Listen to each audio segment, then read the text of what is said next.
there are some people, sadly, in this industry, I don't think they'll ever get it. And I sometimes speak with those people. They're like so stuck in, the past and they don't want to change. They're going to be extinct, right? I'm Nicole MacLean, and this is Content Matters, created in partnership with Share Your Genius. This show is your digital partner for filtering the trends and focusing on the content that matters most, creating connection that drives results. Let's cut through the marketing chaos together.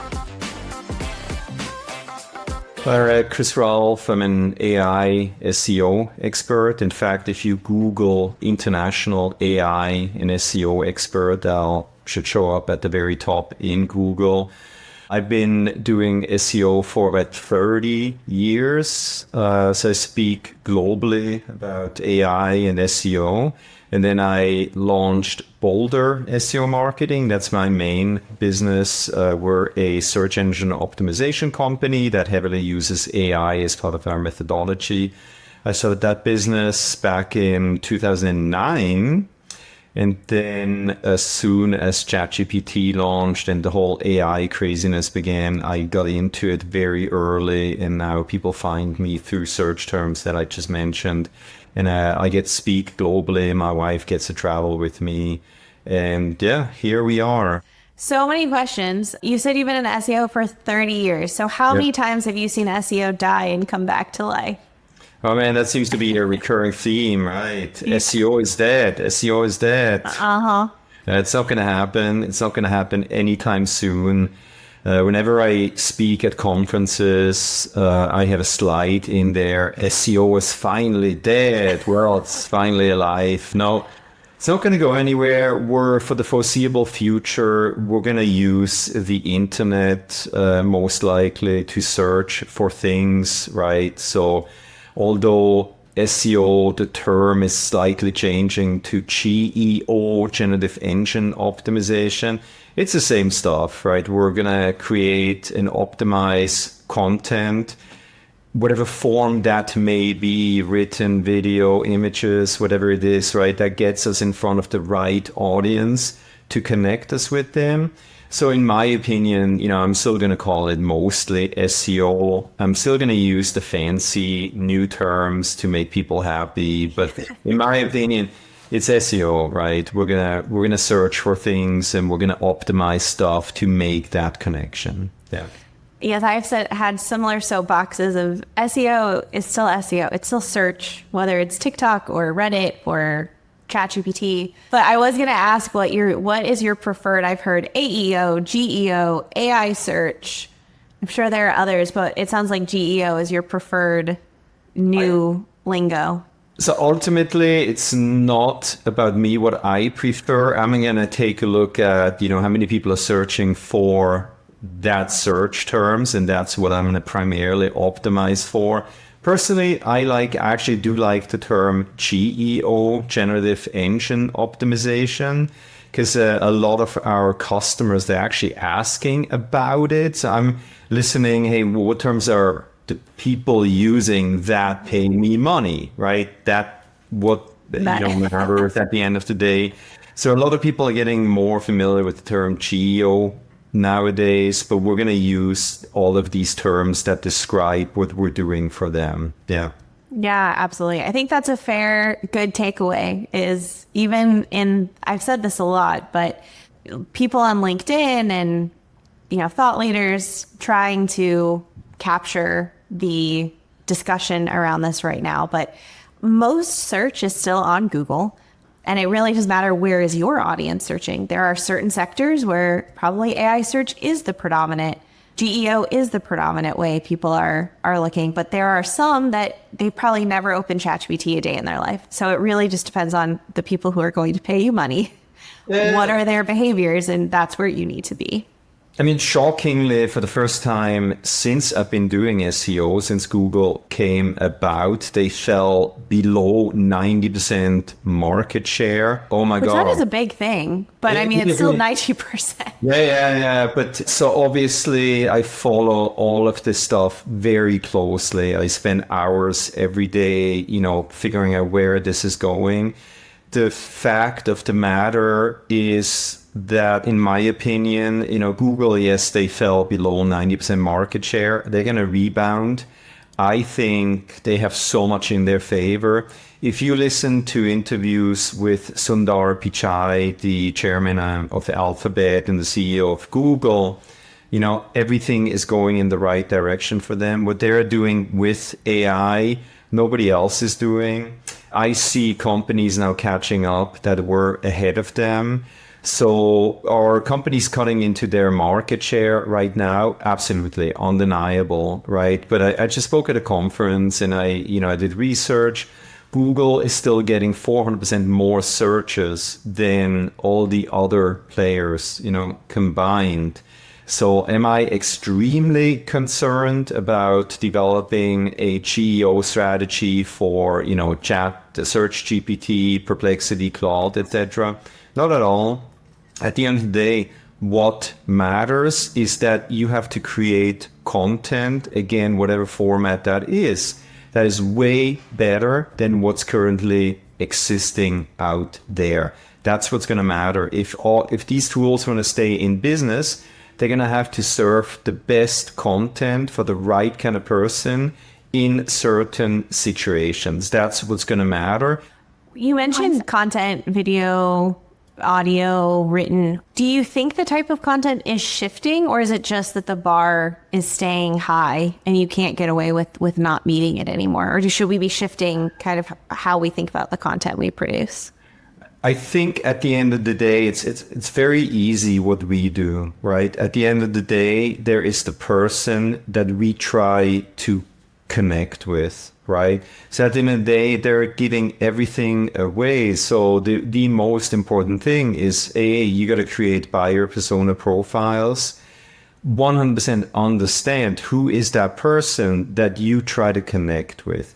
So here's what's shifting, right? So my wife and I combined blended family, we got 5 kids, ranges 21 to 27. Even within that small range of years, they have different needs in how they would like to get content. They have, different behaviors, what kind of platforms they use. The 27-year-old is already agent compared to the 21-year-old. So this is how we need to think, right? Who is the person that we try to connect with? And what are the platforms, mediums, and kind of content that they're responsive to that will allow us to connect with them? So whether it's video, now Google is indexing Instagram content as of July 10th, which is a massive deal, right? Now, for the first time, we're actually going to have to deal with Instagram. It's a new thing. So I think to answer your question, that's how we need to approach your question in a philosophic way. At the end of the day, we're going to talk to the person that we're going to try to get to engage with us. Yeah, absolutely. Well, and I think one thing we talked about on a recent webinar we did is the difference in keywords, specifically like the long tail nature of prompting and conversations versus maybe what you would traditionally see in a Google search, and the importance of creating content more focused on these I guess it's the opposite, but very long tail keywords that is more going back to what you said of really understanding your buyer and understanding their world, their language, and how they're talking and searching for things is now more important to have content about that than just these more broad stroke kind of general topics. So you're actually bringing up a very interesting topic that we are in this massive gray zone right now. If you're listening out there, I recommend you head over to Google Search Console. It's a free tool provided by Google. So Google is now providing us with data from AI overviews, the AI generated stuff, right? most people, they talk into these devices, these mobile computers with very long sentences, right? Google, if you're doing a good job with creating and optimizing content, they will reference you as a trusted resource in these very long AI generated, piece of content, and people may click on it. So you're going to see a lot more very long tail search terms. Those are like entire sentences, right? So that'll give you a good idea about the kinds of content that you need to create on your website to get a chance to actually get people through AI overviews to your website, right? As Google is trying to figure out how to properly implement AI content into their SERPs, they're going to continue to test and figure out how people are, responding to this AI stuff. I'm actually beta testing a new SERP feature right now that Google is testing. So a lot of things are going to change, right? So to answer your question, I think if you're investing time into SEO, time, money, resources, I think you still got to do a lot of the traditional SEO stuff where you optimize for short tail, high intent keywords, because that stuff is going to show up in the blue links, right? Actually, your chance to get conversions are higher because if your website is buried in one of these AI overviews, the click-through rate is extremely low. So if you're an SEO, I'm sure you've heard about the great decoupling. If you don't know what that is, just do a quick search on Google, great decoupling, where impressions are going up for your website, your content, but clicks are going down. That's the reality that we're living in. People are not happy about that, and Google is addressing that. So they will probably in the near future continue to send more traffic back to websites instead of keeping everybody on their, homepage. Yeah. Now I feel like I've heard the opposite, that the zero-click search and Google wants to keep you on site. Like, is that misinformation in the market? So a lot of websites, a lot of publishers are not happy with what's happening, right? Because the zero-click reality, it is a reality. Google is keeping a lot of traffic on their website. If you listen at the latest interviews with Sundar Pichai, again, they're pressing him on, hey, are you going to send people to our websites again? And he's like, yeah, we're working on it. That's the message that I'm getting. Got it. So that's more of it may be right now our reality is a zero-click search and you're seeing it. Yeah. But they're trying to find that balance. Yeah, so with what I'm testing right now is a new SERP AI interface where they're actually trying to address that. I really don't like it quite yet. To be honest, they have to figure this out because if they don't change it, people will flock over to GPT, Perplexity, Claude, etc. because, they may get a better experience. So it's very interesting. We're in this gray zone right now, and I think Google is under pressure to address it so that they're going to send more traffic back to websites because people are not happy about it. Well, and I heard an interesting clip from an interview with Sam Altman that Gen Z, or like people in their teens, early 20s, are using ChatGPT less as a search engine. Like millennials, late 20s, 30s, 40s are using ChatGPT as a replacement for exactly how they would use Google. But the younger generation is using ChatGPT as an operating system, which they just launched just a couple weeks ago, like Agentic, ChatGPT. Yeah. I really think that is a difference too of, I don't think that ChatGPT really wants to be a search engine. I think they want to be an operator, an assistant, like actually shifting how you do things and not just how you find and synthesize data, which I think is interesting that and as a 30 in my 30s, I often think of ChatGPT as a search replacement, but I don't think that's they view themselves really as a competitor to Google. I think they're creating a new category. You're way ahead than many other people that I talk to. I think you're 100% right. You know, for ChatGPT or OpenAI to compete with Google, it's impossible.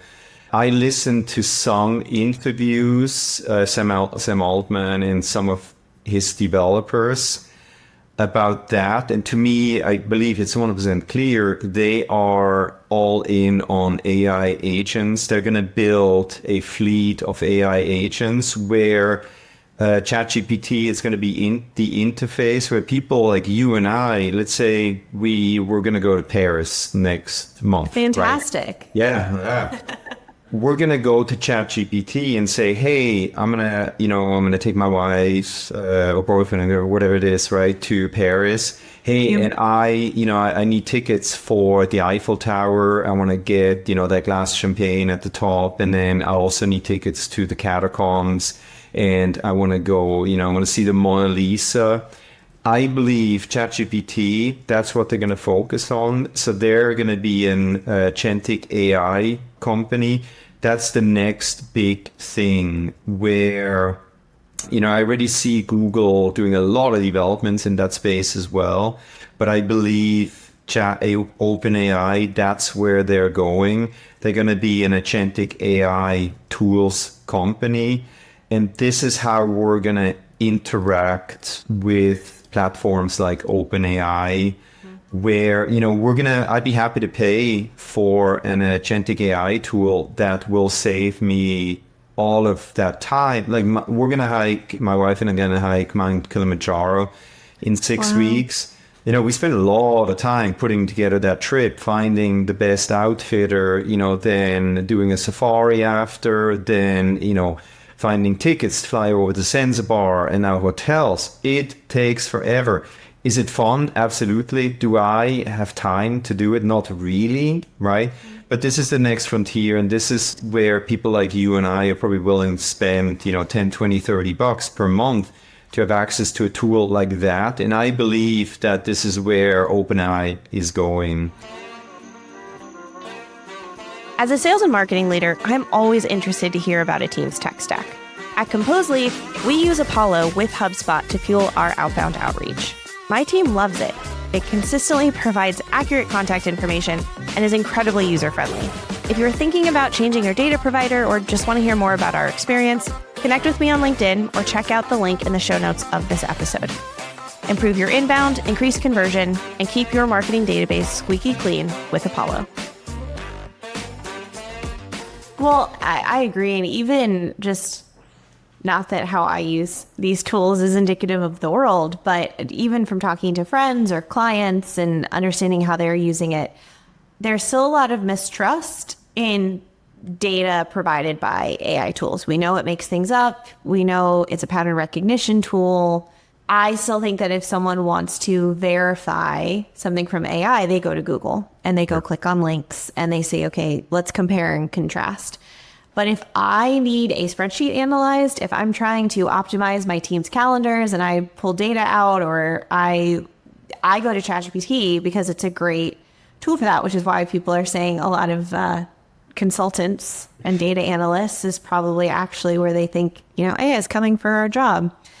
I couldn't go to Google and say, hey, Google, here's a spreadsheet. Can you analyze and find insights for me? And so I think that's something to think about too, as marketers. Is it's a double-edged sword. It's both with SEO.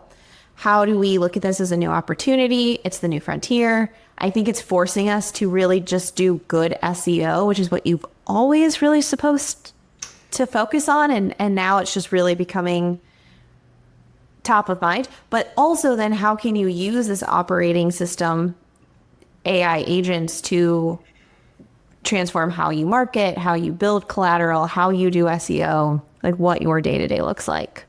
So I think what you're addressing is that a lot of people are afraid that they're going to lose their jobs, right? All of the manual tasks, they're going to be automated. They're going to be done by AI.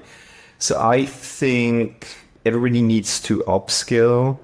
Everybody's going to be an AI operator. If you want to stay relevant, you're going to have to understand how to process massive amounts of data, right? That's what you addressed in a way. I think these tools enable us to really do a lot of things that pre-November 2022 we've not been able to do, right? So now we have access to these AI tools that have such massive capabilities in terms of processing data, where we can benefit so tremendously by feeding it with high quality data so that we get extremely high quality data out, right? I think a lot of people, they don't really understand how to use AI. So they do the garbage in and they get garbage out. This is exactly what's happening, right? If you think a little bit ahead, you will benefit greatly from this technology. A lot of people don't use AI the right way. And a lot of people don't understand the capabilities of AI. They're afraid of it. And so my recommendation is upskill, understand these technologies and take advantage of them. This is how you stay relevant. This is how you're going to get really good jobs that people like us are going to hire people for. Yeah. Yeah, absolutely. So we've talked a little bit. AI is not dead. Don't worry, guys. It's still a thing. You know, really understanding our buyers and how they're using AI, and also like what the content to really make sure we're focused on them. I'm curious if you have just some, you know, kind of transitioning of search, but if you have some good use cases on integrating AI. So you just talked about creating that kind of content AI agent. Like why did you pick that as the AI agent, and like what are some things you've learned from it? We created a proprietary SEO methodology called micro SEO strategies. Just do a search for micro SEO. You'll find a guide that I wrote about this method at the very top. As part of this methodology, you know, there's probably like 30 to 50 steps that we need to do. Like not too long ago, they were all done manually, right? So one night I woke up and like, oh, what are we doing? We now have the technology to automate 80% of all the manual tasks that we do as part of this methodology. Yeah. So I spent 5-6 days prompt engineering. I used all of the tools, GPT, Claude, Perplexity, Gemini, etc. I built a team and I said, hey, I want to build a prompt sequence that, you know, at the end of the day will spit out an outline for a piece of content where you guys have done all of the research. You know, you looked at the AI overviews that are being spat out in relation to a search term. You know, you do a SERP analysis of the top 10, 15, 20 ranking websites. What do they have in common? You do all of the research that sadly 3 people used to do here at my company that no longer work here because we were able to AI them away. So I just spent 6 days. Yeah. So I just spent 6 days creating that prompt sequence. It takes everything into account, including, you know, make sure we follow Google Webmaster Guidelines, we follow Google's helpful content creation guidelines, etc., etc. So now it takes less than, I think, an hour to create an outline. There is no guessing what needs to be, you know, in that piece of content so that we can rank at the top in Google and other search engines for the keywords that we want to rank for. And then, you know, we still have a real human being help write the content there. So I have to say, I think you're one of the first people I've met who have truly AI awayed jobs. I've heard people whose intention is to build AI workflows and AI agents, and that's their goal. But like as someone I've actually been able to have a face-to-face conversation with, how did that go down? Like, is there any feelings internally from other team members? Like, did the team members know that was kind of coming based on what you were building? No, I mean, do I feel good about it? No, absolutely not. You know, is it the reality that we live in? Absolutely. My responsibility is to the company, right? That's my baby. Right. I got to make sure that, you know, we stay competitive in business, that, you know, I got 5 kids. I got to make some money. to pay my bills and, college tuition, etc. And then there's also its evolution, right? This industry is evolving very rapidly. I could go out of business if I don't do what I had to do.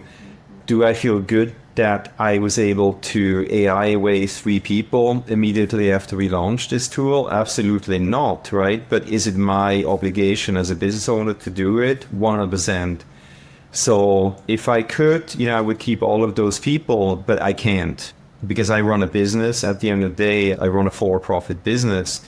And I got to make sure that we stay relevant and competitive. And at the end of the day, eventually I want to retire. I got to make sure I stay in business and, sell this business at a profit at some point. Yeah, I guess this is probably the same conversation that happened during the Industrial Revolution and bringing in machines that could do assembly lines in a more efficient. We're exactly at one of these points in time where this is happening again. Right. And so I speak all the time at conferences, and I always try to gauge, where are other agencies at?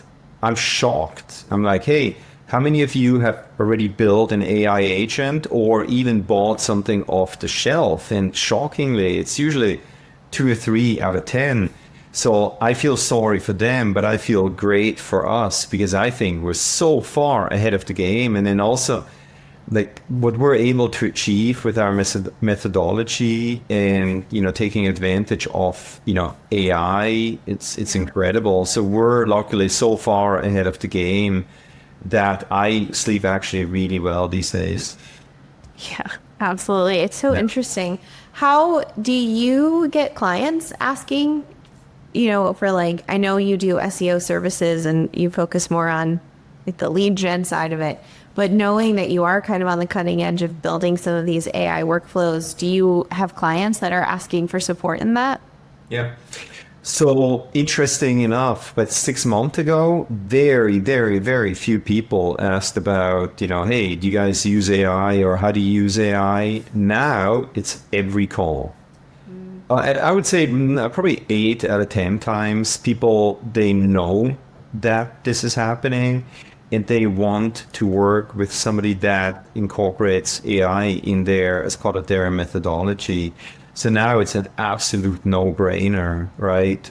We have to update our website to make sure that people easily understand that we're a player in that space that is ahead of, the curve. And you have to explain it in very simple terms.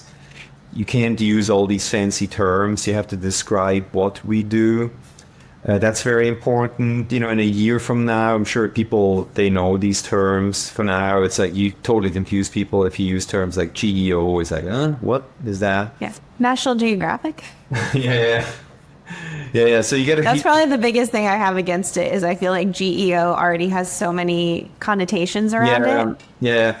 So I try to, I'm an educator first. I teach at universities this stuff. So I love to talk about it in simple terms. And I think I do a good job because we're landing a lot of clients right now. It makes sense to them. Luckily, so we're an SEO agency. Everybody finds us through organic search. So I can break it down in very simple terms, show them exactly, hey, let me show you how we use our AI tool. This is the outline. This is how a human being is creating the content. And then we put it up on the website. And then look at that. It ranks for these search terms at the very top in Google. Do you want that too? It's like, oh, yeah. Okay, here's how much it costs. Do you have that money? Do it. Yeah. Mm-hmm. This has been great. Lots of interesting ideas. And now I feel like I need to go take a weekend and build a little AI agent, which is good. A good reminder. But just to maybe leave, any final advice you'd give to marketers right now that are trying to probably have some fear, but also excitement about these new tools and just kind of how to navigate the landscape?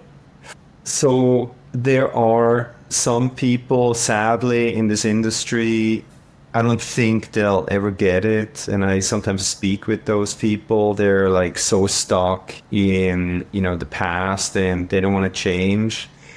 They're going to be extinct, right?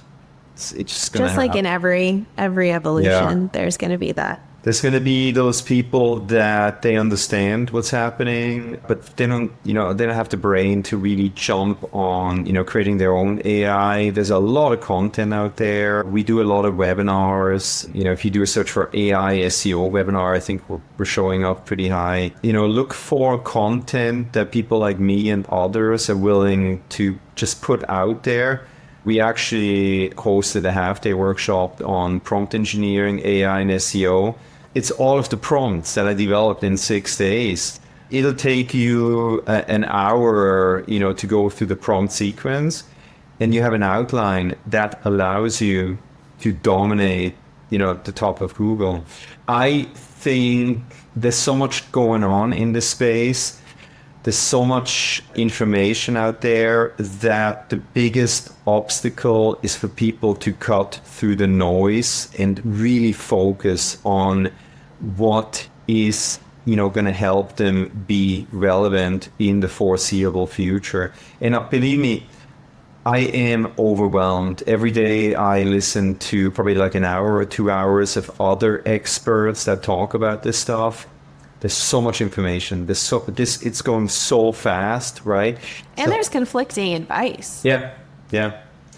That's the reality that we're living in. So I think it's like you maybe take a step back and just focus on something that you think is the right thing, and then do what you believe, is the right thing to do. That's the best thing that I can do. And, I'm not always right, but I'm mostly right, and it put to work. But we're in this situation where change is happening, and, better jump on it or you're going to be left behind. Yeah. Yeah. I like what you said on it can be overwhelming. And so I think it's to pick people that are trying to be transparent and authentic about it, who are running tests, that are bringing as much data as they possibly can, or real life experience to what they're bringing, and just know that we're kind of just in this constant state of learning right now.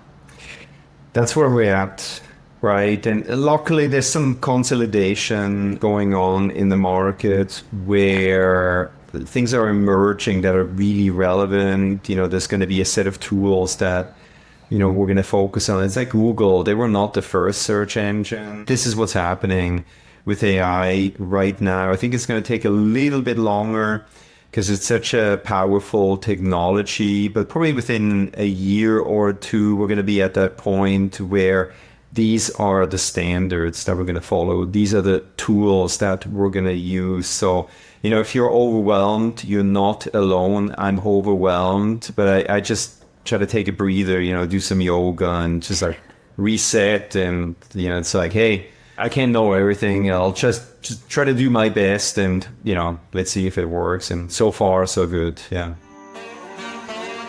Thanks for listening to this episode of Content Matters, created in partnership with Share Your Genius. If you like the show, please subscribe, leave a review, and share with a friend. Otherwise, you can find all the resources you need to stay connected with us in the show notes. Till next time.